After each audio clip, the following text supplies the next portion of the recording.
Hello, everyone, and welcome. Today, we're going to open up the Financial Math Toolkit. Think of this as a hands-on workshop where we're going to master 3 core calculations that are, honestly, essential for understanding pretty much everything from loans and savings to investments. You know that feeling, right? You're looking at a financial statement and the numbers just start to swim. If you've ever felt a little lost, you're in exactly the right place.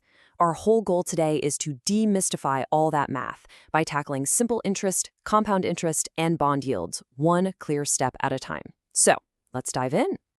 Okay, we're going to start with the absolute bedrock, the foundation for almost everything else in finance, simple interest. You really have to get this concept down first before we can move on to the more powerful stuff. So what even is simple interest? Well, the key word is right there in the name, simple.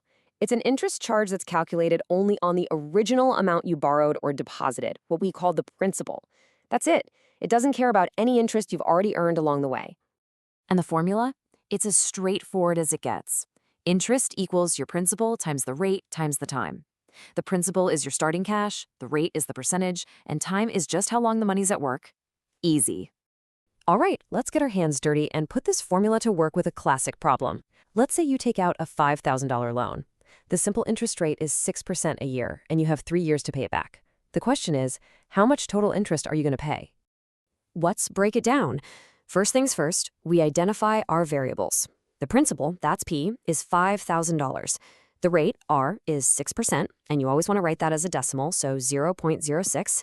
And the time, T, is 3 years. Now we just plug them right into the formula, 5,000 times 0.06 times 3. And when you punch that into a calculator, you get your answer, $900. That's the total interest paid over those 3 years. See? Pretty straightforward. Simple interest is predictable, it's easy.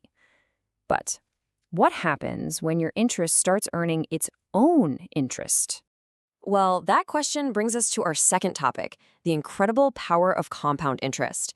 This is the concept that Albert Einstein supposedly called the eighth wonder of the world. It's a massive upgrade from simple interest, and it's the real engine behind building long-term wealth. The difference between the two is just profound. With simple interest, you only ever earn interest on that first chunk of money. But with compound interest, you earn interest on your deposit, and then you earn brand new interest on that bigger, growing total. Your money literally starts working for you. To really see this in action, let's solve another problem. Picture this. You deposit $100 for 3 years at a 5% interest rate. The big question is, how much more money do you end up with if that interest compounds every year compared to if it was just simple interest? Let's just watch what happens year by year. In year 1, you earn $5, same as simple interest. You end up with $105. But check out year 2. Now you're earning 5% on the new total of $105, so you get $5.25. Your balance is now $110.25.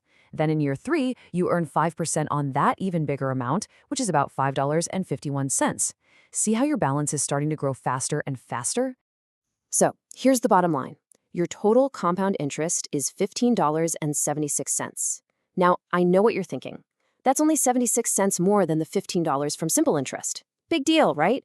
But imagine this effect playing out over 40 years, with thousands of dollars. That tiny difference explodes into an absolutely massive one. That is the power of compounding. All right, for a final piece of the puzzle, we're going to apply what we've learned about interest to a real-world financial product, bonds. Now, this gets a little more complex, but it's the perfect way to see how all this math actually works out in the wild. First, some super quick vocab.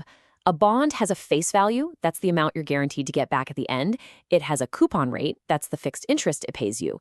A maturity date is just when the bond ends. But the most important idea here is the yield. That's the actual return you get, which can be totally different from the coupon rate, depending on the price you paid for the bond.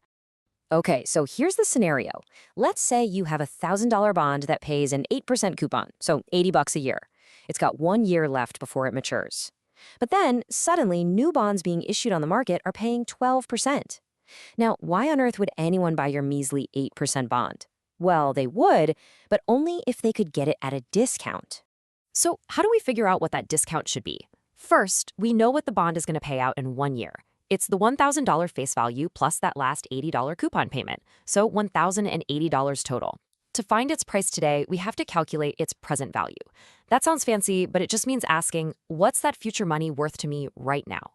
We do that by taking the future payout of $1,080 and dividing it by 1 plus the new market rate, which is 1.12.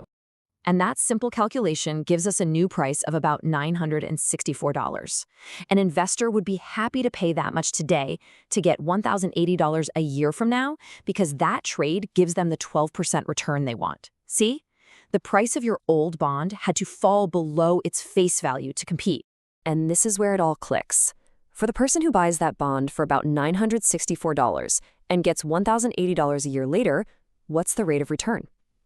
It's exactly 12%. So even though the bond's coupon rate is stuck at 8%, its price changes in the market so that its yield for a new buyer always matches the current interest rates. So we've crunched a few numbers, we've solved a few problems, but let's step back for a second. Why does any of this actually matter? This isn't just abstract math for a textbook. This is the language of your entire financial life. Let's just boil it down to the key takeaways.